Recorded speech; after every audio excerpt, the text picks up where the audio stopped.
C'est parti pour notre émission Focus Sur avec une invitée de marque aujourd'hui. Nous avons Noélie pour le thème spécial engagement associatif. Merci beaucoup Noélie Tamaris Ngombe pour votre temps. Pour ton temps, pardon. Je vais arrêter de te vous voyez. Pour le temps, tu vas nous consacrer aujourd'hui 1 heure à parler d'engagement associatif. J'ai hâte d'en savoir un peu plus sur le collectif entre elles. Je suis avec Perle. Salam. Bonjour les filles. Bonjour. Bonjour. Comment vous allez aujourd'hui? Moi, ça va très bien, et vous? Oh, bah, très bien, très bien. Bon, je suis contente d'être là et de pouvoir échanger sur ce que le collectif fait ici et au Congo. Ouais, c'est génial. On a hâte d'entendre tes réponses et on a des questions à te poser. Justement, pour en savoir un peu plus sur toi, Noélie, nous on sait, mais pour les auditrices qui nous écoutent aujourd'hui, merci encore une fois d'être connectées sur la radio web dédiée à votre, à vous, à la femme, la mère et la pro. Qu'est-ce qu'on peut savoir sur toi, Noélie, du coup, en plus? Alors, je suis Noélie Tamaris Ngombe. Je suis une maman de 35 ans, d'un petit garçon qui a bientôt 6 ans. Donc ça, c'est dans la vie privée. Je m'occupe de l'éditorial dans un groupe qui est dans le secteur pétrolier et gazier. Et après, d'un point de vue personnel, je suis une citoyenne du Congo en tout cas. J'ai une double culture franco-congolaise, mais très attachée à mes origines congolaises parce que mes parents y vivent. Et partant de là, je m'engage depuis quelques années de manière citoyenne auprès des femmes congolaises. D'où la création du collectif Entre elles. Waouh! Bon, on est entre Congolaises là aujourd'hui, j'ai envie de dire. C'est ça. Exactement. D'accord. Et ça fait combien de temps du coup? Alors, excuse-moi, Père, vas-y, si tu as peut-être des questions. Je suis toujours en train de. J'ai toujours plein de questions, moi. Enfin, bref. C'était pour savoir du coup combien de temps ça existe à peu près le collectif et quelles sont les plus grosses actions déjà, les projets que tu as déjà pu réussir à mener depuis la France sur le Congo. Enfin, moi, j'ai hâte d'en savoir un peu plus sur le collectif et d'entendre ta voix, Noélie. Alors du coup, le collectif a été créé, si je peux dire, officiellement en juin 2019. Donc c'est encore mon petit bébé, ça fait 1 an à peine. Mais de manière officieuse, j'aidais déjà des personnes autour de moi depuis au moins 3 ans. Et donc du coup, le collectif a été créé justement par rapport à ça. Donc lorsqu'on reçoit un appel et qu'on nous dit « tu connaîtrais pas quelqu'un qui connaît quelqu'un » ou tu pourrais pas aider quelqu'un sur tel sujet. Ah, tu travailles dans la communication, j'ai une petite nièce qui a besoin d'une aide sur un CV, tu pourrais pas l'aider, revoir comment elle peut se mettre en avant. Donc voilà, on prend une journée pour le faire, 1 heure par-ci, 1 heure par-là, et on se rend compte que dans le quotidien, on le fait assez souvent. Et je me dis, mais pourquoi justement je ne m'appuie pas sur des amis d'amis qui le font instinctivement vers moi pour pouvoir aussi aider d'autres personnes. Et donc, du coup, en allant en vacances, en discutant avec des membres de la famille, des sœurs, des tantes, j'apportais mon aide comme je pouvais, avec les connaissances que j'avais. Et je me disais, mais par exemple, des connaissances juridiques, j'en ai pas. Alors que j'ai une tante, par exemple, qui a besoin de savoir comment elle fait pour vendre son terrain à Pointe-Noire, quelle démarche elle doit faire. Et je me dis, mais je connais bien j'ai une amie avocate qui pourrait l'aider, j'ai une amie juriste qui pourrait l'aider. Et donc, en partant de là, je me suis dit, mais il faudrait en fait qu'on puisse se soutenir et qu'on crée quelque part quelque chose d'officiel, une structure qui pourrait aider en fait les femmes congolaises dans tout ce qu'elles entreprennent au quotidien. Et c'est surtout, moi je voulais surtout au départ créer une cellule en guillemets d'échange, un endroit où les femmes peuvent juste discuter. Parce que les femmes ont juste parfois besoin juste d'échanger sur leur maternité, sur leur vie amoureuse, sur leur vie, sur la santé, sur leur perspective d'évolution dans une société et autres. Et je me disais, il faut aller officialiser les choses. Donc en 2019, j'ai lancé le site internet où j'ai présenté en fait les missions du collectif. J'ai présenté les personnes proches de moi qui acceptaient de s'embarquer en fait dans cette aventure-là. Et c'était une manière de donner une vitrine en fait aux personnes en se disant on existe, on est là, n'hésitez pas. Et puis on va s'entraider parce que je considère que ces femmes-là apportent des compétences, mais que moi aussi je me nourris en fait de toutes ces expériences-là. Donc du coup c'est vraiment un échange, c'est de l'entraide entre femmes. Et donc officiellement c'était depuis juin 2019 qu'on a lancé ça. Et aujourd'hui ça fait 1 an qu'on mène plusieurs actions au Congo avec des femmes du Congo même et des femmes congolaises qui sont aussi hors du territoire national. D'accord, génial. Une question qui peut paraître pas saugrenue, mais pourquoi avoir choisi de le faire au Congo et pas en France? Parce que je suis vraiment attachée au Congo-Brazzaville, parce que ces problématiques d'entraide-là, je les ai soulevées en étant à Brazzaville et pas forcément en France. En France, je considère qu'il y a beaucoup d'associations qui œuvrent, même en regardant les médias, en écoutant la télé, on a toujours des numéros verts, voilà, il y a toujours de l'aide en fait. On peut toujours appeler quelqu'un. On a aujourd'hui des PMI pour les femmes. On a même les médecins, mis à part la consultation normale, c'est des personnes qui écoutent. Au Congo, j'ai l'impression qu'on n'a pas toujours ces écoutes-là. Et je me suis dit que c'était l'endroit où il fallait le faire. Et puis pareil, dans mes recherches personnelles, je me suis rendu compte quand même que le taux de féminité au Congo est de plus de 53%. Donc il y a plus de femmes que d'hommes, mais on voit plus les hommes que les femmes. Donc je me dis, mais elles sont où ces femmes-là en fait? Elles sont où? Qu'est-ce qu'elles font? Pourquoi elles se cachent? Est-ce qu'elles osent pas parler? Quelle est leur place en fait dans la société? Et voilà, et j'ai besoin justement de me dire que avec le peu de moyens que j'ai et que les femmes du collectif ont, ben on va aider, même si c'est 5, 10, 15 personnes, mais c'est déjà beaucoup parce qu'elles aussi aideront d'autres personnes et ça va créer un effet un peu boule de neige et au fur et à mesure, ça va créer un réseau de femmes solidaires et ça va justement fortifier en fait la femme congolaise au quotidien. Oh, ça me parle tout ça. C'est pas pareil parce qu'effectivement, les mots que tu dis, Noélie, bon, en rajoutant un peu le mot web par-ci, femme par là, mère par là, pro par là, en fait, c'est The Focus aussi, quoi. Donc, du coup, on ne te cache pas que le choix, et on est vraiment contente que tu aies accepté notre invitation. Quand on faisait nos recherches, quelle est la situation qu'on peut mettre en avant et avec qui on pourra effectivement, sans prétention aucune, hein, vraiment mettre les projecteurs sur une association gérée par une femme et tout ça. Et tous ces mots-là, au fait, compter pour nous, et le fait que de l'entendre de ta bouche, de ta voix, voilà, ça confirme effectivement que c'était le bon choix et merci. Merci à vous aussi. C'est génial. Moi, et du coup, tu parlais tout à l'heure de t'appels reçus. Les appels, ça se passe où? C'est depuis le Congo et les gens t'appellent ici. Il y a un numéro WhatsApp. Comment ça se passe concrètement dans la pratique, on va dire? Alors, du coup, quand le site a été créé, j'ai mis en place, il y a une page sur le site Contact où les personnes donc entrent leur nom, prénom et la problématique entre guillemets pour lesquelles voilà, il faut les aider. Donc, ça va être une aide, comme je disais tout à l'heure, refaire un CV, ça va être un accompagnement administratif sur, je sais pas, un achat, une vente de terrain, ou parfois même, moi j'ai eu des questions sur la pension alimentaire. Aujourd'hui, on ne sait pas comment fonctionne la pension alimentaire au Congo. Est-ce que les hommes sont obligés de le faire? Dans quelles conditions? Voilà. On n'est pas, surtout que c'est pas un système qui est calqué sur celui de la France. Donc, voilà, ce genre de questions-là, les personnes entrent sur la plateforme, sur le site. Moi, je reçois un mail et ensuite j'ai le numéro de téléphone et je rappelle les personnes. En fonction du besoin, je les oriente vers une personne compétente et susceptible de les aider. Et je répète, c'est toujours de manière gratuite, c'est bénévole. Donc, si j'envoie vers une juriste, la personne va prendre 1 heure, 2 heures, voire plus de son temps, mais va aider cette femme-là bénévolement. Donc, c'est toujours comme ça que ça se passe. Et après, le souci aussi, c'est qu'aujourd'hui, le site en fait permettait aux gens qui ont accès à Internet de pouvoir se connecter, alors que beaucoup de personnes au Congo n'ont pas Internet. Donc du coup, c'était comment on fait pour aider ces personnes-là.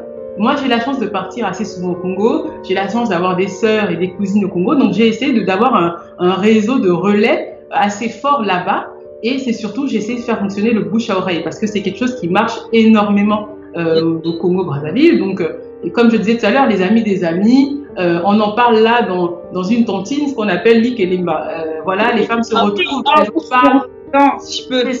C'est ça. Et c'est l'ikelimba concrètement, enfin tontine, voilà, c'est un endroit, c'est un réseau d'entraide. Mais sauf que là, c'est financier. Et là, le collectif Entraide, c'est un réseau d'entraide, mais social, beaucoup plus grand. Mais c'est le même principe, c'est que chacun apporte. J'ai envie de dire tous les mois comme dans la tontine, sauf que nous, c'est tous les jours. Et derrière, tout le monde est content, tout le monde se sent bien. Donc, c'était vraiment ça. Donc, je me suis servi un peu des réseaux de tontines aussi, le bouche à oreille, pour que les gens puissent me contacter. Et ce que je faisais, c'est que je donnais mon numéro de téléphone. Mon numéro de téléphone, je pense que beaucoup de personnes l'ont aujourd'hui. C'est pas grave. Donc, je donnais mon numéro de téléphone et derrière, je rappelais parce que les personnes n'ont pas toujours Internet pour se connecter à WhatsApp ou à autre. Et je rappelais derrière pour pouvoir discuter. Celles qui peuvent me répondre par mail, donc je renvoie par mail. Donc, c'est comme ça que ça s'est fait et c'est comme ça qu'au fur et à mesure, j'ai pu aider des personnes au Congo-Brazzaville, Pointe-Noire et Brazza, en l'occurrence. Wow. Et du coup, comment s'est passé un peu l'accueil de l'annonce, cette association? Est-ce que les gens arrivent quand même, les femmes au Congo arrivent spontanément à te contacter, à se livrer quelque part, parce que quand on parle de conseils alimentaires ou de choses privées, même la vie personnelle, je suppose, est-ce qu'elles arrivent à le faire spontanément en sachant que à la base elles ne te connaissent pas, ou c'est vraiment le côté C'est ça. Oui. Alors en fait, moi je garantis l'anonymat. Je ne donnerai jamais le nom des personnes qui me contactent, quel que soit le problème. Même si c'est un problème, un CV en soi, c'est pas quelque chose de très, voilà. Mais je ne donne pas le nom des personnes qui me contactent et des personnes pour qui on travaille, parce que je considère que c'est de l'ordre privé et que c'est pas le but en fait. On n'est pas là pour étaler entre guillemets la vie de telle ou telle personne. Maintenant, donc maintenant quand je regarde en fait et que je fais entre guillemets des stats, si je peux me permettre, des personnes qui me contactent, c'est essentiellement des jeunes femmes de moins de 30 ans. Parce que je pense qu'elles sont déjà plus familières aux réseaux sociaux, donc elles ont plus, l'information est plus vite arrivée auprès de ces femmes-là, de ces jeunes femmes-là. Et je pense aussi que voilà, elles ont une parole plus libérée. Nos mamans et nos tantes sont beaucoup plus pudiques sur ce qu'elles peuvent vivre au quotidien, sur leur démarche. C'est pas des choses dont elles veulent parler à des inconnus, comme tu l'as dit. Et puis il y a beaucoup de sujets tabous aussi. Il y a eu par exemple le 28 mai la journée internationale de l'hygiène menstruelle où une Congolaise, Edrine Samba, qui a une association qui s'appelle Bakento à Pointe-Noire, elle a fait une distribution de serviettes hygiéniques. Et quand je vois les photos, je me rends compte que ce sont des jeunes femmes aussi, ce ne sont pas des mamans qui viennent là parce qu'elles n'ont pas besoin de s'exposer sur ce type de sujet, parce que les règles, la contraception, tout ce genre de problèmes on ne doit pas en parler. Il y a des femmes qui aujourd'hui, j'ai eu à avoir un échange avec des mamans, des tatas, une cinquantaine d'années, qui disaient qu'à l'époque, voilà, elles étaient gênées quand elles avaient leurs règles dans le couple, parce que on ne parle pas de ça avec un mari. Et donc, du coup, on se rend compte que l'âge fait que le discours n'est pas le même, fait que elles n'osent pas, elles n'en parlent pas. Donc vraiment, le collectif aujourd'hui, sur les personnes, on va dire que 80% des personnes que nous avons aidées ont moins de 30 ans.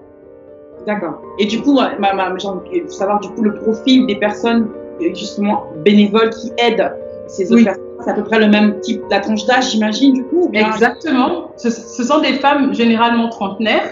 En tout cas, là, sur le site, par exemple, quand j'ai présenté les membres du collectif, il y a Ken Wangu qui aujourd'hui a une entreprise qui commercialise de la viande de porc au Congo. Il y a Léonora Sama Itwa qui, elle, est entrepreneur. Enfin, ici, elle travaille dans une agence presse. Mais ce sont des femmes trentenaires. Hein. On a Paul Ekibat aussi, qui a une trentaine d'années et qui est avocate ici au barreau de Paris. Donc voilà, c'est ce profil-là. Et c'est un peu au hasard. Hein. Moi, j'aimerais travailler avec des personnes de tout âge, en fait. Et par exemple, moi, une personne sur laquelle je m'appuie beaucoup à Brazzaville, c'est une femme qui a moins de 30 ans, qui est beaucoup plus jeune, mais qui, par exemple, est allée distribuer des serviettes hygiéniques au collège Gangué-Édouard quand on a fait l'opération collège. Mais elle a 25 ans, c'est mademoiselle là-bas. Bon, bref. Donc, tout ça pour dire que voilà, ce sont des jeunes femmes, si on peut se dire ça, parce que moins de 40 ans, voilà, c'est jeune. Mais j'aimerais travailler avec des personnes, voilà, de tout âge, des femmes de 50, 60 ans. Enfin, on va apprendre énormément de ces femmes-là.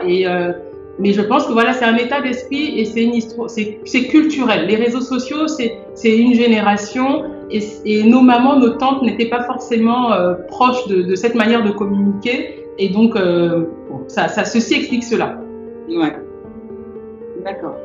Waouh, ça fait. Je n'ai même pas posé la question de savoir combien d'heures par jour ou par semaine tu consacres justement, parce que si tu reçois des messages ici et là par la famille qui est restée sur place qui te dit qu'une personne est venue la voir ce matin ou l'a appelée, comment tu fais pour jongler? Parce que je sais que t'es maman, t'as ton travail aussi, l'association. Comment tu fais du coup pour essayer de répondre présente au maximum à ces personnes-là qui te contactent? Mais je pense que je ne compte pas mes heures parce que c'est quelque chose que je fais de manière naturelle. Je pense que c'est ça aussi l'engagement associatif, c'est vu que ce n'est pas rémunéré, c'est du bon cœur. C'est vraiment, on a envie de le faire. Donc moi j'ai déjà reçu des messages à 22 heures d'une jeune fille qui a besoin d'une réponse. Mais j'ai mon téléphone en main, je réponds naturellement. Je me dis pas que c'est dans le cadre du collectif. Heureusement d'ailleurs. Et après, je veux dire que dans le travail associatif que nous avons eu depuis un an, il y a eu des pics d'activité, si on peut dire ça comme ça. C'est-à-dire que quand ça a été lancé, j'ai fait une vidéo de lancement sur les réseaux sociaux et forcément, voilà, les gens ont partagé. Et là, j'ai eu voilà, un gros flux de demandes. Et donc, il a fallu demander autour de moi qui peut aider un tel. Donc, ça s'est fait comme ça. Et après, c'est redescendu. Au mois d'octobre 2019, donc on a lancé la campagne collège où on a fait donc une récolte de serviettes hygiéniques ici en France que j'ai fait envoyer par valise par des personnes du réseau. Alors je vais vraiment expliquer dans les détails, c'est-à-dire que le samedi, je prenais ma voiture, je partais à la gare Saint-Lazare, je rencontrais 3-4 femmes qui me donnaient des sacs de serviettes hygiéniques. Je revenais vers Courbevoie, j'allais à Versailles. Enfin voilà, j'ai sillonné un peu l'île de France comme ça sur plusieurs semaines, les week-ends avec mon fils derrière, pour récupérer des serviettes hygiéniques pour envoyer au Congo-Brazzaville. J'ai une amie qui est venue, Elena Maboussou, je peux la citer parce que j'en profite pour lui dire merci, qui est venue à Paris et qui me dit je repars à telle date. Je lui dis écoute, moi j'ai besoin d'envoyer les valises à Brazzaville. Est-ce que tu peux me ramener les valises? C'est comme ça que ça s'est fait. Hein. Donc c'est vraiment réseau, connaître les gens. Et elle a ramené les serviettes hygiéniques à Brazzaville. J'ai ensuite appelé Dolès là-bas, donc qui là-bas a récupéré les valises, qui a pris de son temps parce que du coup, entre une pause déj, elle s'est retrouvée à Nagui-Édouard en train de distribuer les serviettes hygiéniques à des jeunes collégiennes. Et c'est comme ça que les choses se font et que je remercie les personnes qui, derrière, voilà, œuvrent gratuitement et bénévolement pour pouvoir aider d'autres personnes. Ce jour-là, on a permis à certaines jeunes filles d'avoir un paquet de serviettes hygiéniques. C'est un dépannage, c'est rien dans une vie. Mais c'est un mois où elles ne se sont pas prises la tête à se dire il me faut 1000 francs CFA pour aller chercher des serviettes. Est-ce que maman pourra me donner 1000 francs? Est-ce que Yaya pourra le faire? Je dis Yaya, pour les personnes qui m'écoutent, ça veut dire grand frère ou grande sœur en lingala. Mais c'est vraiment ça en fait. Donc voilà, c'est comme ça qu'on œuvre un peu au quotidien, avec les moyens de bord. Ah bah oui, des petits riens qui font un grand. Exactement. Ah, exactement. Effectivement, moi je sais pas si tu as des questions, moi j'en ai trop. Je te laisse y aller. Des réactions, mais je sais pas, Mais je me demandais un peu, bon là tu as parlé d'un projet, typiquement une action qui a été faite. Qu'est-ce qui est déjà fait aujourd'hui pour les femmes et quels sont les projets à venir? Je crois que Linda avait un peu posé la question en tout début. Qu'est-ce qui est prévu pour l'avenir pour le collectif? Alors du coup, comme je disais, on a fait l'opération collège en début d'année 2020, avant que on va dire la Covid-19, maintenant on doit dire, n'arrive. J'avais lancé une campagne de crowdfunding en ligne pour pouvoir récupérer en fait une cagnotte pour aider les familles sinistrées à Brazzaville. Il s'avère que sur les 1500 euros que j'espérais avoir, je suis à 745 euros aujourd'hui. Et en fait, l'idée du collectif aujourd'hui, c'est que au-delà des familles sinistrées, on a beaucoup de familles qui ont d'autres problématiques qui se sont déclarées suite au Covid. Il y a eu des malades, il y a des familles encore plus dans le besoin. Et donc cet argent-là, on a décidé en fait d'acheter des matelas et de faire livrer en fait dans les hôpitaux à Brazzaville. Donc il s'agit en l'occurrence du grand hôpital, le CHU, le centre hospitalier universitaire, et ce sera aussi l'hôpital Blanche Gomez, mère et enfant. Donc on va acheter des matelas qu'on ira donner dans ces hôpitaux-là, accompagnés de vivres, donc sacs de riz, lait et éventuellement couches pour bébés. Et donc, du coup, est-ce que c'est en fonction de l'atteinte de l'objectif ou est-ce que vous êtes... Moi, je pense que je vais clôturer la collecte parce que je peux pas, ad vitam aeternam, laisser glisser une année comme ça. Et il faut surtout que ceux qui sont dans le besoin maintenant aient quelque chose. Donc, du coup, on s'est dit qu'il fallait que là, pour septembre, on ait envoyé les matelas et les vivres dans les différents hôpitaux. Et c'est aussi un pincement, de faire ça. Je sais que voilà, ça aidera peut-être 2, 3, 4 familles, c'est pas grave, mais bon, on le fait quand même parce que moi, quand je suis allée en février de cette année au Congo, je me suis rendue à l'hôpital militaire parce que j'avais mon petit neveu qui était malade et j'ai été, je pense, le outré ne suffit pas, le mot est faible, mais j'ai eu mal de voir dans quel état était l'hôpital. Déjà au niveau des admissions, on notait le nom sur un papier libre comme ça, donc il n'y avait pas vraiment de traçabilité sur qui entre et sort de l'hôpital. Et puis après, dans la salle même, les lits sans matelas, les familles viennent avec leurs matelas, leurs draps, tout en fait, le sparadrap, il faut tout acheter. Alors qu'on sait aujourd'hui qu'il y a des familles au Congo-Brazzaville qui n'ont pas les moyens de aussi bien se nourrir que d'aller acheter du matériel médical. Et donc voilà, l'idée du collectif, c'est donc en prochaine action de pouvoir acheter ces matelas-là Et vu que j'avais fait une opération également en direction des collégiennes, une autre opération qui va suivre pour la rentrée, ce sera en direction pour les lycéennes. Et là, pour le coup, c'est un concours d'écriture qu'on va organiser. On va demander aux lycéennes d'écrire comment elles voient la femme congolaise en 2030, en fait, dans 10 ans. Comment elles se voient. Qui sera la femme congolaise dans 10 ans? Et donc, l'idée, c'est qu'elles écrivent sur une feuille A4, hein, ça correspond à peu près 300 caractères. Voilà, la vision, en fait, comment elles se voient aujourd'hui.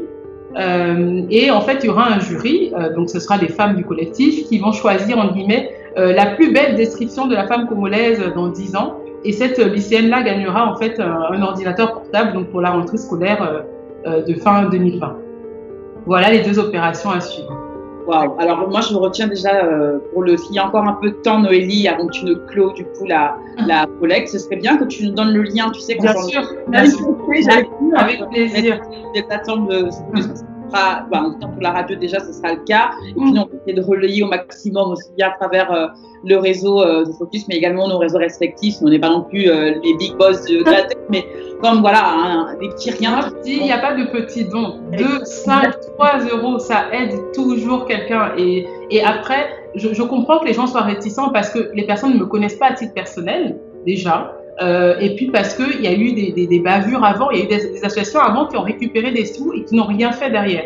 Alors moi, je m'engage après, quand c'est comme ça, à envoyer des photos, à montrer ce qui a été fait pour au moins rassurer les 10-15 personnes qui ont aidé parce que parce qu'elles ne sont pas obligées de le faire, ces personnes-là, mais elles le font quand même. Donc il faut les rassurer en se disant, écoutez, même si ça s'est fait 2-3 mois après, nous sommes allés donner avec ce que nous avons récolté. Et ça, c'est hyper important.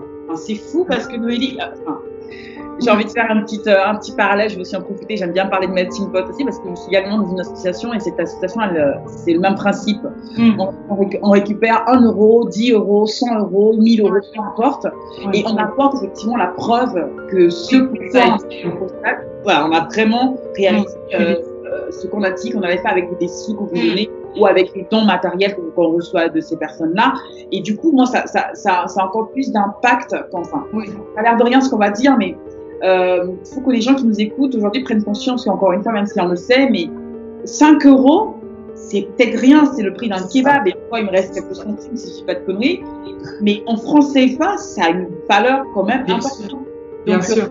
1000, 4000 francs CFA avec 5 euros, si je dis pas de conneries, ça peut faire bien sûr quelque chose de serait-ce que pour la journée pour une personne. Donc voilà, ici on dépense beaucoup plus par jour en général, donc ça ne coûte rien de faire un petit don, voilà. Et puis si vraiment on tombe dans le côté un peu parano et que les 5 euros ne sont pas épuisés pour, ben au pire vous aurez perdu 5 euros, au mieux vous aurez changé quelqu'un. Donc l'un dans l'autre, le choix est vite fait selon moi. Bien sûr. Voilà. Exactement. Ah là là, mais c'est beau parce qu'il y a aussi un message d'espoir moi derrière que je vois. Mais il faut pas perdre espoir, surtout Exactement. pas. Et il faut se dire surtout que ces femmes-là, ce sont nos mamans, nos tantes, ou en tout cas la tante d'une cousine, d'une amie, d'une ceci. Et en fait, il faut se sentir concerné. Au début, quand Entre elles a été lancée, on m'a reproché, enfin, on m'a dit, parce que voilà, les hommes congolais, en tout cas, même mes frères, des personnes proches m'ont dit, mais c'est un discours féministe que tu tires, mais moi, je n'aime pas ces cases, en fait. Je ne veux pas qu'on me mette dans une case de féministe. Mettez-moi dans la case juste de citoyenne. Je suis quelqu'un qui veut aider les autres, en fait. C'est juste ça. Et ça, cette étiquette de citoyenne, je la prends et je me la colle parce que je trouve que c'est la plus belle étiquette. Et je ne veux pas qu'on me mette dans une case de femmes pour les femmes contre les hommes. Non. Parce que le collectif Entre elles peut se faire aider par les hommes, parce que moi, je suis issue d'une fratrie où j'ai 4 grands frères. Donc, je ne peux pas être contre mes frères. Ce n'est pas possible. J'ai besoin de leur aide pour pouvoir aider les autres. Et j'ai été très contente de voir des dons d'amis IS, de cousins et tout, parce que je me dis, la femme congolaise, épanouie, entreprenante, bien dans la société, c'est une femme qui va aider son mari, son frère, son grand-père. Donc du coup, c'est pour le bien de tous en fait que nous œuvrons, et c'est pas quelque chose qui doit se faire que entre femmes. Certes, le réseau s'appuie sur les compétences de femmes, mais on a besoin de l'aide de tout le monde en fait, et c'est ça qui est important aussi à savoir. Alors moi, là, j'ai quand même aussi envie de faire un petit coup de gueule par rapport au féminisme. Souvent, il est c'est un peu trop facile. Parce que le féminisme, après, on peut donner des définitions, des dizaines après chacune de femmes. Suivant notre parcours aussi personnel, on peut y mettre un peu ce qu'on veut. Mais moi, je pense qu'à la base, c'est comme ça part quand même d'un constat qui est réel. Les femmes sont sous-représentées à toutes les niveaux de la société. Professionnellement, socialement, enfin, on a vraiment besoin à un moment donné, qu'on reconnaisse notre valeur et d'aller là où justement on n'est pas assez présente. Et si on fait là par des associations, par des collectifs, par des groupements de femmes qui se regroupent justement pour s'entraider et aller vers du mieux-être, aller vers une montée en compétence, moi je dis oui au féminisme. C'est pas contre les hommes. Souvent, c'est pas contre les hommes en fait. Oui. Tente des fois attaquer ou peut-être, je sais pas, peut-être une petite peur aussi, j'en sais rien. Mais le féminisme pour moi c'est quelque chose de positif, bien au contraire. Et comme tu veux dire, une femme qui est bien, une femme qui est épanouie, une femme qui s'en sort, c'est forcément bien pour la famille et à grande échelle pour la société. Non. Ben oui, parce que j'ai envie de caricaturer là. J'ai envie de caricaturer. Les hommes qui se sont en guillemets un peu effrayés par le féminisme, on dirait qu'on a des espèces de trucs comme des cornes là, on dirait Satana là et tout ça. Ils n'oublient pas, enfin, je sais pas s'ils sont, après bon, on va partir dans le côté sexuel, homo ou pas, s'ils ont des femmes là, ils sont pas heureux d'avoir des femmes à leur côté. Je veux dire, féministe ou pas féministe, ça reste une femme. Une femme féministe, comme ils disent, machin, elle a aussi son mari qu'elle pousse vers l'avant, qu'elle aide à tirer vers le haut. Ces hommes-là sont des PDG, sont à la tête de grandes structures. Donc en général, moi ce que je dis, de ma petite expérience du haut de mes 34 ans, les hommes qui voient quelque chose de négatif dans le féminisme, en général se sentent en guillemets inférieurs à ces femmes-là. Ils ne se sentent pas à la hauteur de ces femmes-là, donc du coup, ils mettent une étiquette juste pour nous dire allez fermer là, puis continuer. Ils savent pas comment gérer avec des femmes en guillemets féministes, mais c'est pas mauvais, c'est pas comme tu dis Perle, comme tu dis aussi Noémie, effectivement c'est trop galvaudé ce mot, hein. Féministe, on dirait que c'est une insulte. Moi tu me dis féministe, merci beaucoup pour le à la limite. Je trouve que c'est dommage de donner une étiquette à une femme qui aide d'autres femmes. Enfin, moi, typiquement, quand il y a eu l'opération collège et qu'il y a eu la récolte pour les jeunes collégiennes, j'ai une personne qui m'a dit, mais les collégiens ont quoi? Je me suis dit, mais en fait, on n'est pas là pour donner et priver d'autres personnes. Non, il ne faut pas voir ça comme ça, en fait. Je veux dire, il ne faut pas se poser la question de cette manière-là. Il faut juste, parce que sinon, ça signifierait quoi aujourd'hui? Donc, toutes les actions menées, ça sera toujours pour et contre quelqu'un? Non. Voilà. Une action, c'est juste pour aider et point, ça s'arrête là. C'est pas contre quelqu'un ou au détriment de quelqu'un. Et le jour où les serviettes hygiéniques ont été distribuées, les collégiens ne se sont pas sentis mal. Non, pas du tout. Ils étaient contents pour leur camarade de classe. Bah, tant mieux pour elle, elle a eu son petit paquet. Et d'ailleurs, il y a eu beaucoup de jeunes ce jour-là. Les jeunes filles étaient gênées en fait de recevoir des serviettes hygiéniques devant les camarades de classe. Mais bon, moi je trouve que ce sont des moments de vie et ce sont des moments d'émotion aussi. Et ça fait partie, voilà. Elles s'en souviendront, ce sont des futures femmes. Demain, dans 20-30 ans, pour elles, ça sera quelque chose qui, voilà, de symbolique. Et je pense que ce n'est pas rien. Ce n'est pas juste une petite pierre qu'on a jettée dans la mer comme ça dans le fleuve Congo. Au contraire, ça marquera et ça crée aussi voilà, un autre état d'esprit pour ces futures femmes congolaises. Bien sûr. En plus, moi, ça me fait penser, après, j'ai titillé un peu les gouvernements. Enfin, je sais pas. Après, c'est un engagement citoyen, on est d'accord. Moi, j'aime pas trop parler de politique parce que je crois que entre la religion et la politique, c'est deux sujets qui sont deux sujets compliqués. L'objectif est très, très compliqué. Mais admettons, dans le meilleur des scénarios, il y a quelqu'un du gouvernement qui nous écoute au Congo, qui va revoir la vidéo et qui se dit tiens, Noémie là, j'ai bien envie de faire quelque chose, et qui arrive à octroyer une espèce de subvention, parce que bon, ici ça se fait assez facilement, non. Il y a des subventions pour les entreprises, enfin pour les associations et tout ça, et aujourd'hui si tu as eu une subvention comme ça qui tombait comme ça d'un certain montant, ce serait lequel le montant idéal en restant toute proportion, bien sûr. C'est la question à $10,000 en fait, j'ai envie de dire. Je n'ai pas de montant idéal. Moi, le projet du collectif Entre Elles serait plus tard, et on en avait parlé avec toi Linda déjà, d'avoir un lieu physique. Parce qu'aujourd'hui, c'est une maison virtuelle. Donc les gens se parlent à travers WhatsApp, à travers les réseaux sociaux. Donc c'est pas pratique.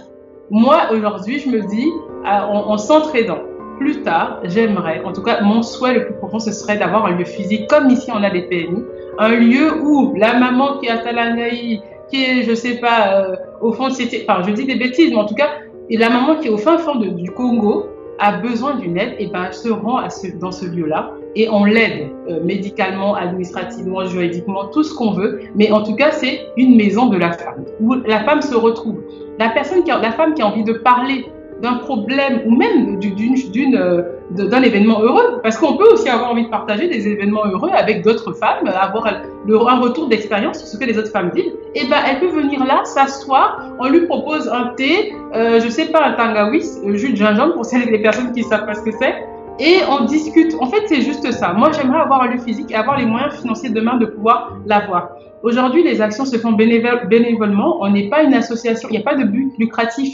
Donc, il n'y a pas d'entrée d'argent. Je n'ai pas de salaire par rapport au collectif entre elles et je n'en veux même pas. C'est même pas ça le but. Mais je me dis que demain, avec des dons, des donations et avec aussi l'envie de tous les Congolais, en fait, d'aider les femmes congolaises, je suis sûre qu'on y arrivera et que demain, il y aura un petit coin, un endroit où les femmes pourront se retrouver. Et donc, je ne peux pas avancer de mon temps aujourd'hui parce que si je dis 20 millions de francs CFA et qu'au final, j'ai les 20 millions et que la maison ne se fait pas comme je fais, je serais frustrée parce que je me rendrais compte qu'à ce moment-là, j'avais besoin de 30 millions ou de 40 millions. Donc, avancer une somme, ce serait peut-être maladroit de ma part. Mais aujourd'hui, en tout cas, l'appel est lancé. C'est un cri du cœur. Donc, les personnes qui m'écoutent savent aujourd'hui que le collectif travaille bénévolement, mais que le but, c'est qu'ensemble, demain, on ait un endroit où on puisse aider un maximum de personnes, des femmes qui vont venir prendre rendez-vous, discuter, échanger, pleurer, rire, se consoler. Voilà, c'est ça, en fait, le but du collectif. Voilà, c'est grand. C'est vraiment... vraiment un très beau projet. Je le dis, je le redis, je le pense sincèrement.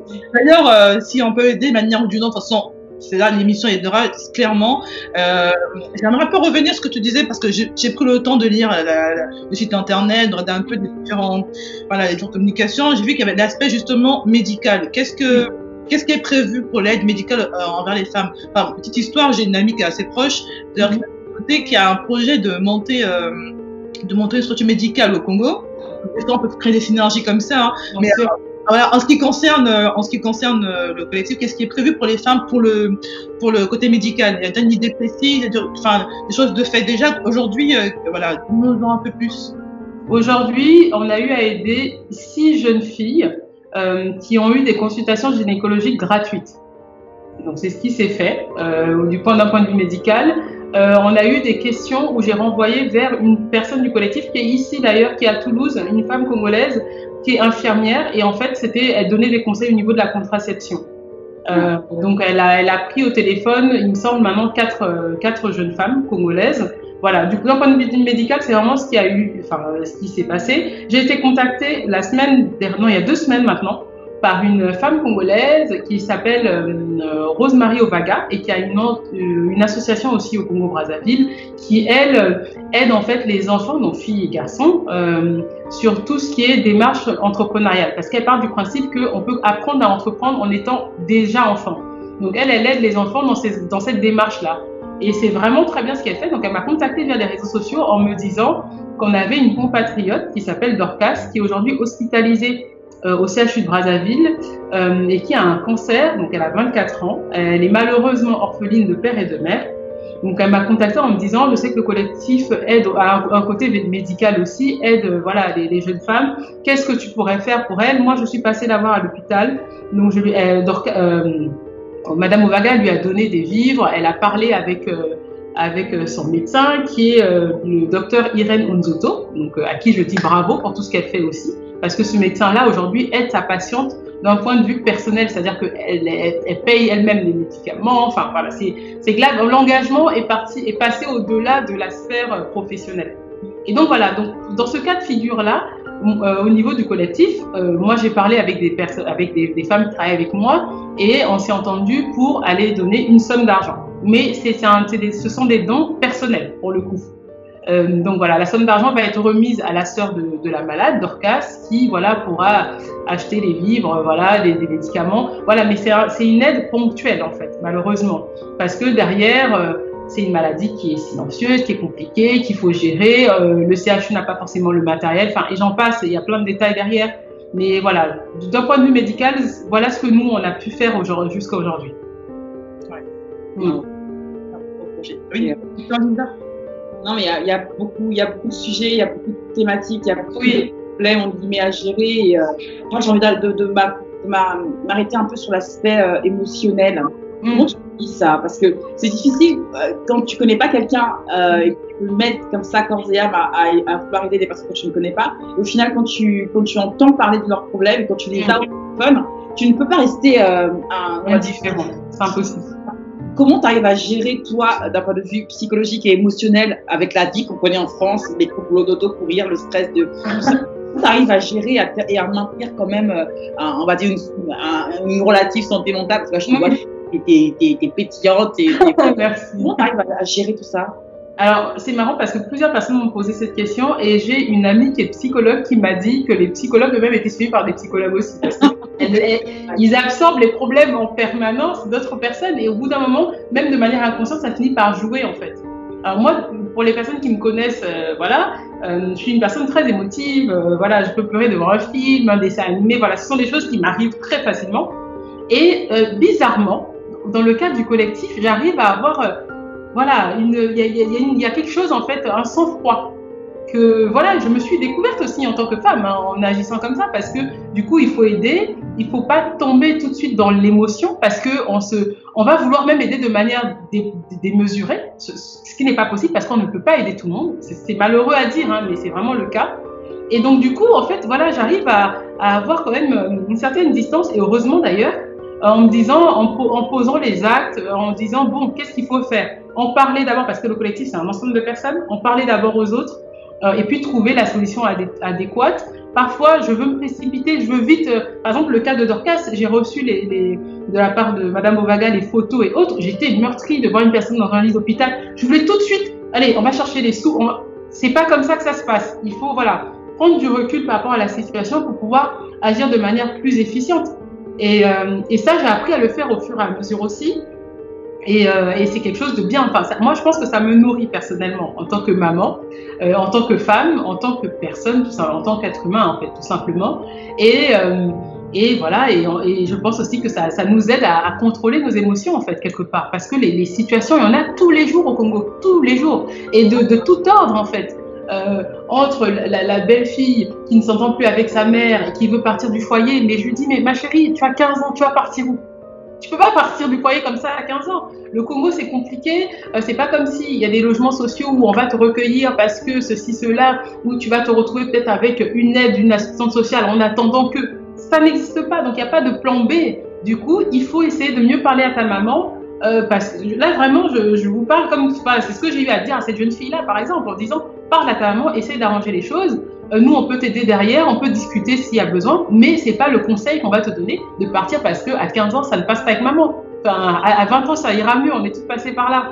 Et voilà, et ce genre de choses, où il faut pas s'emporter, il faut garder un sang-froid, il faut garder de l'humanité aussi, parce que les personnes qui osent contacter, elles prennent sur elles pour parler de nos problèmes personnels. Donc il faut avoir cet amour entre guillemets fraternel, humain, pour pouvoir dire voilà, je suis là pour vous.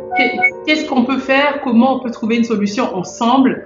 Et pas aussi avoir le côté moralisateur, parce que ça c'est hyper dangereux aussi de tout de suite se prendre comme si j'étais superwoman, je viens sauver le monde. Ce n'est pas le cas, je ne peux pas sauver le monde, mais je peux aider comme une sœur, comme une cousine, comme une tante pour certaines et ainsi de suite. Ouais. Non, mais en plus, au final, c'est l'émotion qui te fait contrôler tes émotions. Exactement, c'est vraiment ça. Vraiment ça. Ce genre de phrase, il n'y a que les femmes qui peuvent comprendre ça. On peut avoir un petit parallèle avec le féminisme et compagnie. On n'a pas besoin de trop argumenter, de à dire, à expliquer en long, en large, en travers, qu'un homme ne pourrait pas comprendre, non pas qu'il soit intellectuellement, mais c'est juste qu'il y a des choses comme ça qui se passent mieux entre femmes. Et j'espère que la fille de 15 ans que tu as eu au téléphone, j'espère qu'elle t'a écouté et je pense que... Le confinement est arrivé, elle avait plus le choix, ma pauvre petite chérie. Et au final, dans son cas à elle, les relations se passent mieux, tant mieux. Je veux dire, il y a des personnes pour qui le confinement s'est très mal passé. J'ai reçu de messages où malheureusement on est loin, il n'y a pas de solution. On est coincé. Donc du coup, à ce moment-là, on tend juste l'oreille, on écoute en fait. Mais voilà, en tout cas, dans ce cas de cette jeune fille-là, ça va beaucoup mieux. Et puis là, maintenant, c'est qu'est-ce que je fais à la rentrée je veux aller chez tonton à Pointe-Noire parce qu'elle habite à Brazzaville, je veux aller chez tonton à Pointe-Noire, comment je fais, enfin voilà, ce genre de choses. Mais ça va mieux. Et après, en plus, ce qui est bien, c'est que dans son cas à elle, c'est une personne que je rencontrerai quand j'irai à Brazzaville, avec une personne avec qui je vais boire voilà, mon pulpe orange parce que je finis par connaître un peu sa vie et parce que aujourd'hui j'ai un rôle de grande sœur auprès de cette jeune fille-là et c'est un rôle que voilà, je suis contente d'avoir parce que je me dis j'ai peut-être aidé une personne à éviter de faire une bêtise quoi en fait, c'est un peu ça.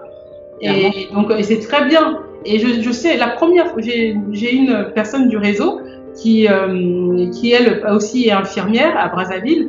La première fois qu'elle a reçu un merci, elle a reçu un texto en fait d'une dame qu'elle avait aidée et elle a juste reçu merci.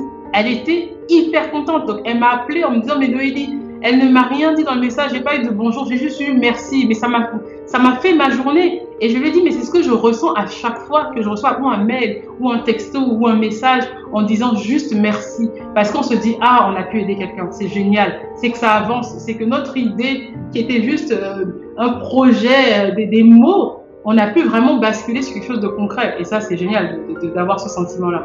Non, ça n'a pas de prix. Non, du tout. Ça n'a pas de prix. C'est génial. Franchement, c'est bravo, félicitations, bravo et j'espère que les personnes qui nous écoutent connectées en ce moment sur la radio prennent conscience non seulement qu'il y a des choses à faire. Bien sûr.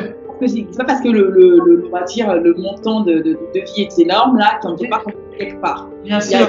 C'est pas difficile, mais il y a des choses à faire. Il faut juste essayer, il faut faire une seule fois et à son échelle et voilà. Et ça va forcément faire quelque part plus tard. Et, ouais. En plus, ce que moi j'aimerais ajouter, c'est que entre guillemets, en travaillant avec le collectif, l'idée c'est pas de signer un CDI. On n'est pas obligé d'aider sur 10 ans, sur 20 ans. Il y a des personnes qui étaient là l'année dernière, qui ont aidé 1-2 personnes et n'ont pas forcément le temps par rapport à leur vie personnelle et autres. Ce n'est pas grave. D'autres prennent le relais. Le principe, justement, c'est d'aider quand on peut. Moi, je veux pas que ça soit une contrainte parce que l'aide, encore une fois, c'est une action qui vient du cœur. Donc, c'est quand on peut qu'on fait avec les moyens qu'on a. Moi, il y a eu des fois où des personnes m'ont envoyé des mails, j'ai répondu 2 semaines après parce que je ne pouvais pas répondre avant. Et je m'excuse quand c'est comme ça auprès de ces personnes-là parce que pour elles, c'était peut-être une urgence. Mais il faut pas, on se sacrifie entre guillemets, en fait. Parce qu'il y a beaucoup de gens qui n'osent pas contacter le collectif en se disant « Ah, j'aimerais bien aider, mais moi, je peux pas m'engager sur 1 an. » à aider des personnes parce que voilà, j'ai ceci, cela à gérer. Non, c'est pas grave. Même si c'est un engagement de 2 semaines, je prends parce que ça sera toujours de l'aide pour X ou Y. Et puis au final, quand on a vraiment envie d'aider, bien sûr, c'est vrai aussi. Alors justement, comment ça se passe pour rejoindre le collectif? Est-ce que c'est plutôt des personnes qui sont, je suppose, de manière, c'est peut-être mieux qu'elles soient au Congo ou bien même à distance depuis la France ou un autre pays, on peut quand même aider. Et comment faire pour rejoindre le collectif? Alors au début, j'espérais en fait travailler uniquement avec des Congolaises qui vivent au Congo. Sauf que j'en parlais une fois, le bénévolat, le don de soi et la disponibilité que ça demande par rapport à la vie qui est pas évidente au Congo-Brazzaville, je peux pas imposer en guillemets ça à mes sœurs congolaises. C'est-à-dire qu'elles ont moins de temps malheureusement que nous qui sommes ici. Donc au début, je me suis dit je vais m'appuyer sur un réseau de femmes congolaises au Congo-Brazzaville, mais en fait, je me suis rendu compte que le collectif fonctionne avec des femmes qui ne vivent pas forcément au Congo. J'ai une amie qui est au Maroc qui aide énormément parce qu'elle passe son temps à refaire des CV. Elle est devenue limite RH collectif entre elles. Elle passe sa vie à retravailler les CV, à discuter avec les jeunes étudiantes qui cherchent de l'emploi, et sachant que le taux de chômage au Congo, voilà, on va éviter le sujet qui fâche. Mais en tout cas, voilà, elle habite au Maroc pour le coup. Moi, je le fais depuis Paris. Quand je peux et que je me rends au Congo, j'aide sur place, j'essaie d'activer quelques leviers. Mais aujourd'hui, voilà, c'est beaucoup de femmes issues de la diaspora qui le font. Et j'ai des amis d'autres nationalités aussi. J'ai une amie gabonaise avec qui je parlais la dernière fois qui disait « Mais moi, j'aimerais aider. Pourquoi tu as restreint au Congo-Brazzaville ?»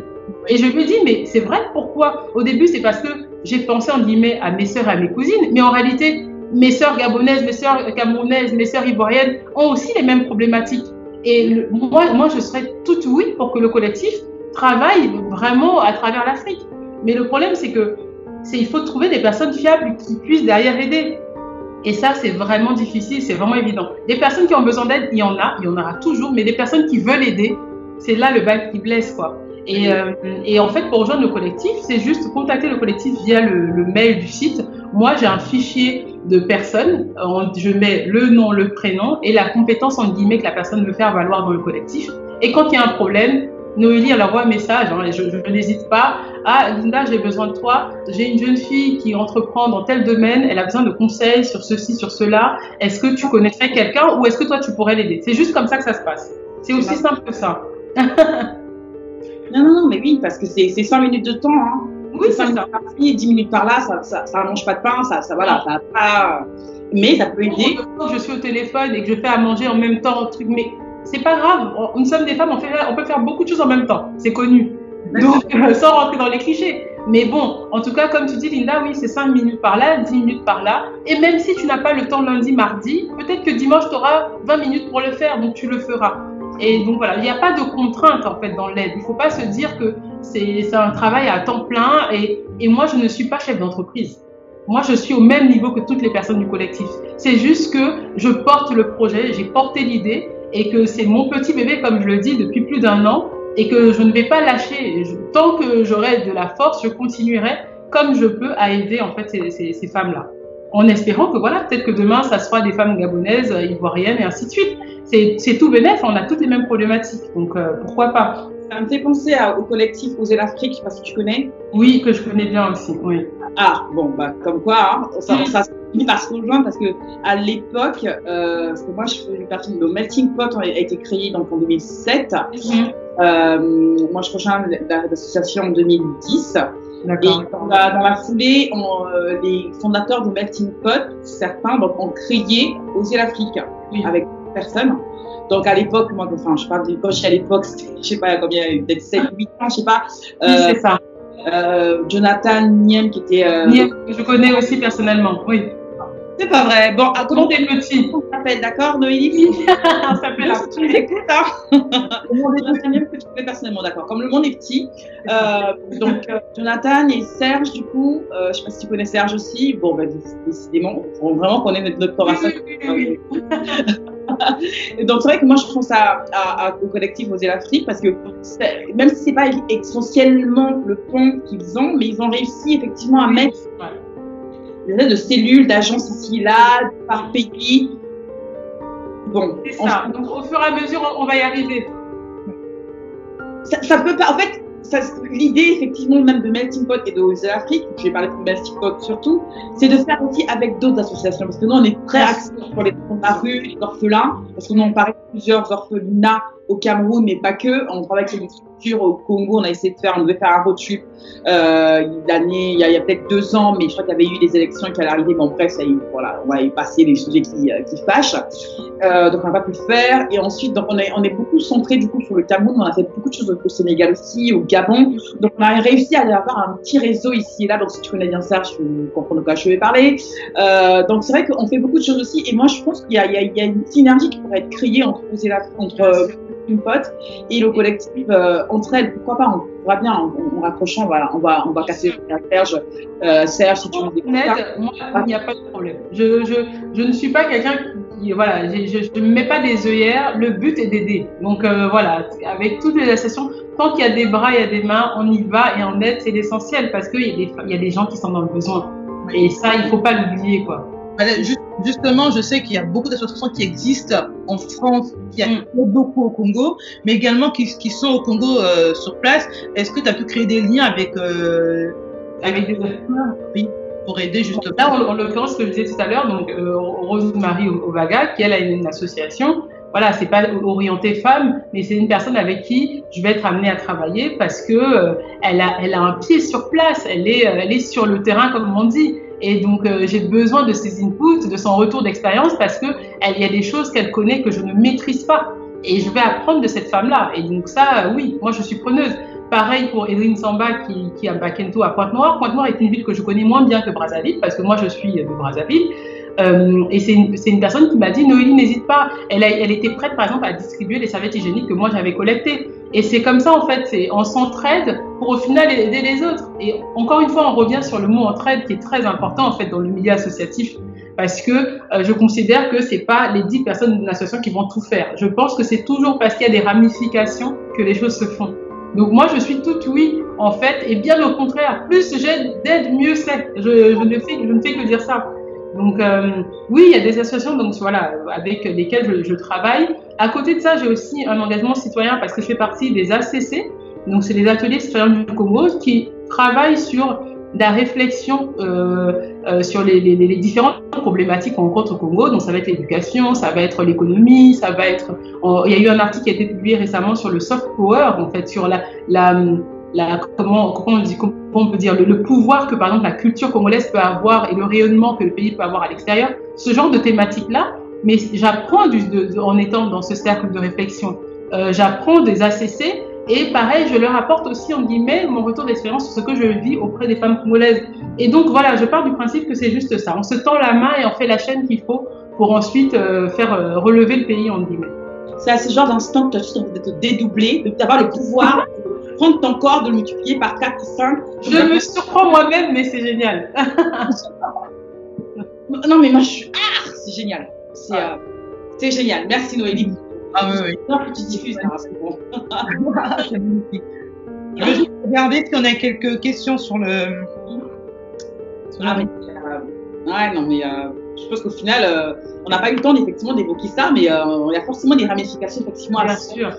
Et on parlait de Jonathan Niem qui est au Cameroun. Voilà, là on parlait du Congo. Enfin, je veux dire, l'Afrique, c'est voilà, tout le monde. Au final, on connaît toujours quelqu'un qui connaît quelqu'un, et c'est tant mieux en fait. Et il faut se servir de ça pour avancer.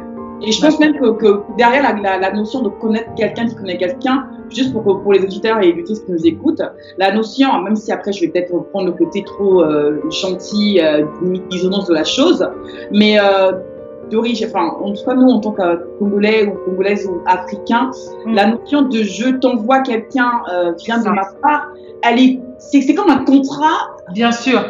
Au fer rouge quoi. Bien sûr. On va pas comment dire ça. J'ai un mot qui m'échappe. On va pas recommander, en guillemets, mettre en relation quelqu'un en qui on n'a pas confiance. C'est ça. Que la personne ne sait pas, la troisième personne qui ne connaît pas, la deuxième machin. Ce qu'elle ne sait pas, c'est que derrière, on va dire, hey, coup de pression. C'est ça. Ça doit être ma part, hein. Si tu fais n'importe quoi, c'est à moi que tu fais n'importe quoi. C'est ça. Donc, et du coup, moi, je trouve génial l'idée entre collectif, association, entrepreneur, peu importe le statut, le fait qu'on ait ce réseau qui se crée, bien sûr, est une force dont on n'a peut-être pas encore conscience de la puissance. Mais c'est bien ce que tu me dis, parce que même au niveau de la recherche d'emploi au Congo, aujourd'hui, si tu ne connais pas quelqu'un qui connaît quelqu'un, il ne se passe rien. En Occident, tu peux avoir ton CV, tu le postes sur un site, on t'appelle. C'est pas le cas au Congo, personne ne va t'appeler. Et je le vois avec nos sœurs congolaises qui cherchent un emploi, elles ne connaissent pas une personne dans telle société, elles n'ont aucune chance d'y entrer. Et c'est ça l'importance et la force d'un réseau. Si demain on a des femmes congolaises dans toutes les sociétés qui font partie du collectif, ou en tout cas qui connaissent le collectif, c'est des recommandations et ça va aider, ainsi de suite. Et c'est juste génial de voir que Linda, ta cousine qui est à tel endroit, elle peut aider la nièce de... Enfin, je veux dire, et c'est comme ça que les choses vont se faire. Et on va s'aider au fur et à mesure sur les différentes problématiques, les différents problèmes, et ainsi de suite. C'est juste merveilleux, en fait, de rien d'y penser, rien que l'idée me plaît. Oui, j'ai envie juste tu me diras si je me trompe, en tout cas, Noélie, mais dans le mot aider, là, il ne faut pas voir le côté quémander, machin, comme ça. La personne qui apporte de l'aide reçoit aussi de l'aide, parce que tu vois, tu as eu un merci, ça lui a fait sa journée. Parce que c'est pas la journée qu'elle a eue. Elle a peut-être une journée tellement éprouvante, ou avec son conjoint, que le fait de recevoir un merci, ça l'a aidé à psychologiquement à tenir et à terminer la journée. Donc, faut pas voir le côté où je viens avec mes gros sabots, comme tu disais, je suis un superwoman qui vient aider l'autre. Non, l'entraide, c'est vraiment, on t'aide dans toi, je m'aide aussi. En fait, ensemble, on s'aide ensemble. Bien sûr. La personne qui va venir sortir l'autre, la superwoman qui a sorti l'autre de la mise. Si on part avec cette attitude-là, à la limite, ton aide, on n'en veut pas, quoi. Enfin, bien sûr. Justement, pour rebondir un peu ce que disait Noélie au début, c'est vrai qu'elle passe ses heures, elle aide, on sent l'empathie, beaucoup d'empathie dans dans son discours, dans tout ce qu'elle raconte, de toutes les personnes qui l'appellent, comment elle les aide. Je pense que nous sommes toutes mères. Il y a le côté aider les femmes, mais aussi le côté, je pense, voilà, le monde qu'on va laisser à nos enfants. Sans faire le côté, voilà, l'entre-soi, on est africaine, et fière de l'être, on n'est pas, voilà, le focus, c'est pas que pour les Noirs, une fois de plus. On a eu aussi quelques remarques un peu, des fois, un peu désobligeantes là-dessus. Mais c'est important aussi de le dire, c'est que, il y a tellement de souffrance, de misère et aussi d'injustice dans ce monde aussi. Et quelque part, aider ces femmes-là, aider les gens au quotidien, c'est aussi construire un monde meilleur pour demain, pour nos enfants. C'est important. Et c'est là que c'est aussi beau. Hein. Faut pas oublier qu'effectivement, on s'aide soi-même et on aide aussi les futures générations qui vont prendre le relais derrière.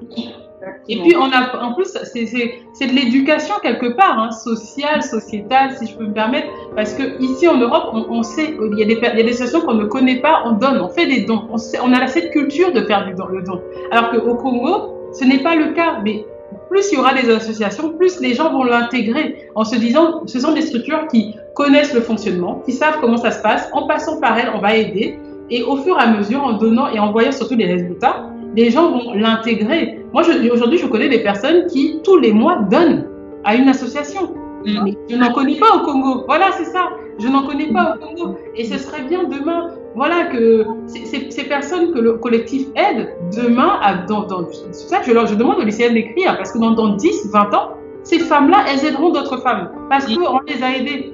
Et c'est ça qu'il faut créer, en fait, cette culture-là et des réflexes, en fait, humains, entre guillemets, voilà, dans la société. Mais je me rappelle à l'école, plus jeune, je suis encore jeune, hein, je n'ai que 35 ans, mais plus petite, si je peux me permettre, on avait des cours de morale, en fait, à l'école. Moi, j'ai fait l'école de la Poste à Brazzaville, et on avait des cours de morale au début de la classe. On ne les a plus, mais j'ai de super souvenirs de ces cours-là, où on apprend la morale aux enfants. Mais moi, ça c'est resté dans ma tête, parce que c'est l'éducation, en fait, c'est la base, tout se fait là. Et voilà, et la culture de don aussi doit faire partie de l'éducation, je pense. Oui. Après, il y a ici, dans certains pays d'Europe, je ne dis pas que c'est tout le monde, hein, mais beaucoup de gens donnent aussi parce qu'il y a une réduction d'impôts. Oui, malheureusement. Mais c'est pas, je préfère qu'ils donnent en meilleure réduction d'impôts au lieu qu'ils ne donnent pas. On donne aussi en général en fonction de nos. Enfin, moi personnellement, une histoire personnelle, voilà, je ne vais pas donner une association par exemple pour les chiens, je sais pas quoi, ou voilà, j'aime pas les chiens, clairement, bon, voilà. Voilà, on va sûrement donner en fonction de si on est sensible au message que porte. Et ce que tu me dis m'interpelle, tu vois, aujourd'hui, je me dis effectivement, moi, tous les mois, même depuis étudiante, j'ai pas forcément beaucoup de moyens, j'ai le besoin de pouvoir aider comme montant, pas forcément, voilà, avoir le montant, je me dis, bon, le peu d'argent que je pouvais avoir, commencer à le faire. Ça fait plus de 10 ans, même plus de 15 ans même, comme ça vieillir, que je le fais.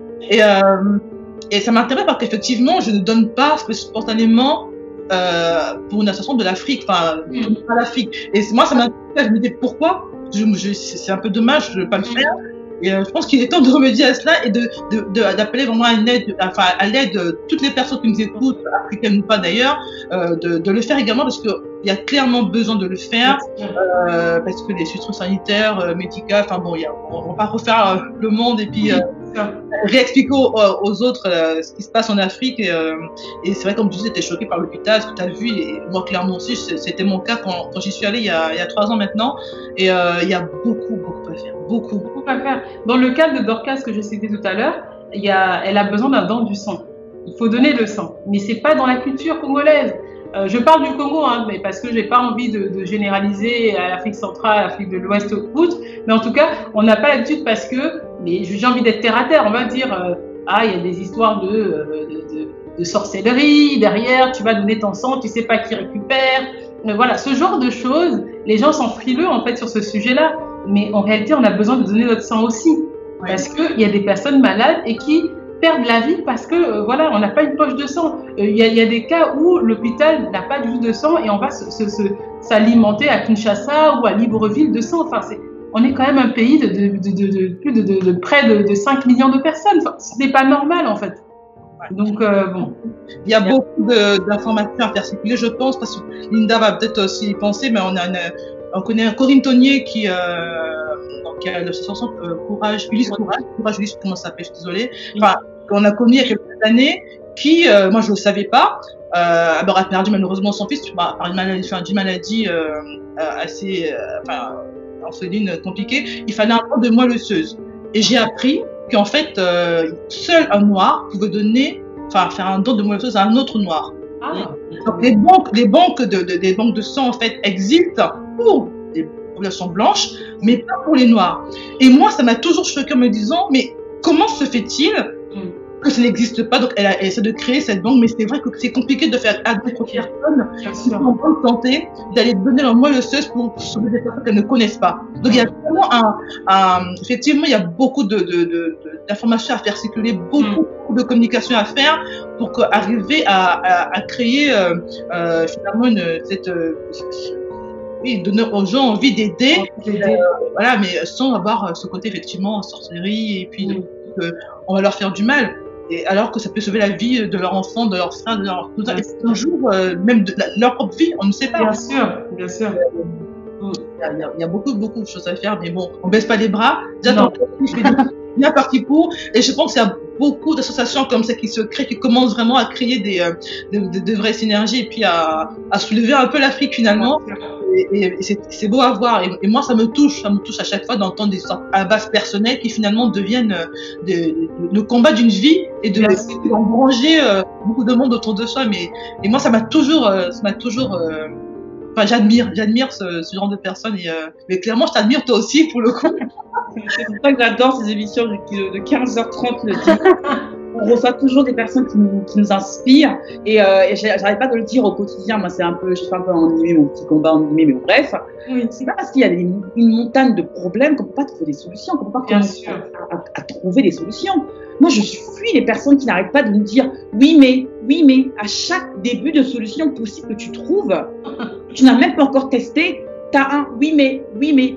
Quand j'entends ça, chut, oreille bloquée et il faut bien qu'on commence un jour, il faut bien qu'on commence quelque part, il faut bien qu'on commence à un instant, à un endroit, même à petite échelle. Même à toute petite échelle. Sinon, on fait quoi? On se tire une balle dans la tête. Et on laisse tomber. Ouais, il faut pas. Et c'est beau de voir des femmes, et en plus, moi, ce que j'adore avec les faits quand on pense à des femmes, c'est qu'on porte la vie, la promesse de vie en nous. Donc, si on n'a pas cet espoir-là, qui d'autre l'aura? Qui d'autre, cette terre l'aura? Et ça peut être que la femme. Féministe, j'assume. Il faut qu'on arrête d'être de consommateurs, en fait, alors qu'on peut nous-mêmes produire des idées, produire agir, en fait. Et c'est vrai qu'on est sur, même la femme congolaise, hein, je le vois, on prend sur nous, on se charge les épaules, et en fait, alors qu'on peut nous-mêmes aussi y aller, quoi. Et moi, j'admire les mamans au marché qui vendent leurs tomates, qui nourrissent leurs familles. On ne parle pas de ces femmes-là. C'est une économie derrière qui tourne, mais beaucoup de femmes congolaises aujourd'hui se débrouillent avec les moyens qu'elles ont, parfois sans avoir accès à la santé, à l'information, à plein de choses, mais qui derrière ont 4-5 enfants, des grands gaillards comme on aime dire au pays, qui demain sont des hommes et qui feront aussi le Congo de demain. Donc c'est pour ces femmes-là aussi que le collectif d'œuvrer avec le peu de moyens qu'on a. On veut aider ces femmes-là aussi comme on peut. Voilà, moi, en tout cas, je me dis qu'il faut arrêter d'être passif en fait. Voilà, et être actif, ça ne veut pas dire être dehors forcément en pleine rumbaka en train de militer. Non, en ayant donné 2 € un lundi ou un dimanche soir, on est actif. Et c'est ça en fait qu'il faut que les gens apprennent à faire, que ça rentre dans une éducation, dans une façon de vivre et d'avancer en fait. Exactement. Oh là là, c'est beau tout ça, c'est magnifique, c'est ouf, on pourrait rester des heures et des heures, mais mine de rien, ça fait plus d'une heure qu'on se parle. Et mais Noémie, on ne se quitte pas, je veux dire. On ne se lâche pas. Puis là, c'est fini. L'erreur, c'est fini. C'est à la vie et à la mort là. Non, mais je suis sûre que Joëlle va rire de là où elle nous écoute et on aura en tout cas le plaisir de te la présenter et de refaire peut-être une émission parce que Noémie, c'est pas que l'engagement citoyen, c'est pas que l'engagement associatif, c'est beaucoup d'autres choses et j'ai hâte que les auditrices et auditeurs qui nous écoutent aujourd'hui et qui nous écouteront demain découvrent encore plus sur toi si tu nous permets d'être de nouveau parmi nous dans les prochaines semaines, les prochains mois, on verra bien le sujet avec lesquels on pourra... On reviendra pour parler du coup des lycéennes, comment ça aura avancé en l'occurrence. Bah oui, avec grand plaisir. Donc, je ne sais pas s'il y avait un petit mot pour la fin, Perle ou Noélie. Peut-être laisser Noélie donner un petit mot. Alors moi, je me souhaite juste redire à toutes les personnes qui m'écoutent enfin voilà, il n'y a pas de entre elles, c'est un collectif qui aide les femmes congolaises, mais on a besoin de l'aide de tous et on a besoin de l'aide de nos frères africains, européens, américains, on a besoin de l'aide de nos mamans, nos tantes, mais de tout le monde en fait. Et c'est ensemble, je pense que voilà, on pourra aider un maximum de personnes. Il n'y a pas de petits dons. Et c'est vrai que c'est pas évident quand on connaît pas une personne derrière de donner 5, 10 euros, mais il faut penser aux personnes qu'on aide derrière en fait. Il faut penser à ça et il faut se dire que voilà, il faut pas procrastiner sur ce genre de sujet parce que il n'y a que nous qui pouvons faire. Il faut arrêter aussi d'attendre souvent de l'État parce qu'on est toujours là à dire ils doivent faire ci. Oui, certes, ils ont des devoirs, ils ont des droits. Tous, mais nous aussi on a des devoirs et des droits et notre devoir c'est aussi d'aider si on peut le voisin, la voisine. Donc en tout cas je sollicite toutes les personnes qui m'écoutent pour aider le collectif à œuvrer auprès de ces femmes congolaises qui ont besoin de nous. Moi, j'ai rien à rajouter après un mot. C'est parfait, effectivement. En tout cas, merci beaucoup. C'était un plaisir de pouvoir échanger avec vous et j'espère que j'ai pu éclaircir certains points sur ce que le collectif fait auprès des personnes qui nous écoutent. Et voilà, moi, je suis ouverte à tous les réseaux sociaux. Nous sommes présents sur Facebook à travers ma page Les Billets d'humeur de Noélie. Nous sommes présents, en tout cas le collectif, via Instagram également. Et puis, il y a le site internet Entraide Congo. Vous tapez, voilà, vous pouvez envoyer un mail. Moi, je réponds dès que je peux et aussi vite que possible. Très bien, c'est noté. Très bien, on va pouvoir rendre l'antenne du coup. Si Perle, tu me confirmes que tu n'as pas de petits mots non plus de fin, non? Pour moi. C'est une très bonne émission, encore une fois. Superbe émission, ouais, ça c'est sûr. Superbe invité.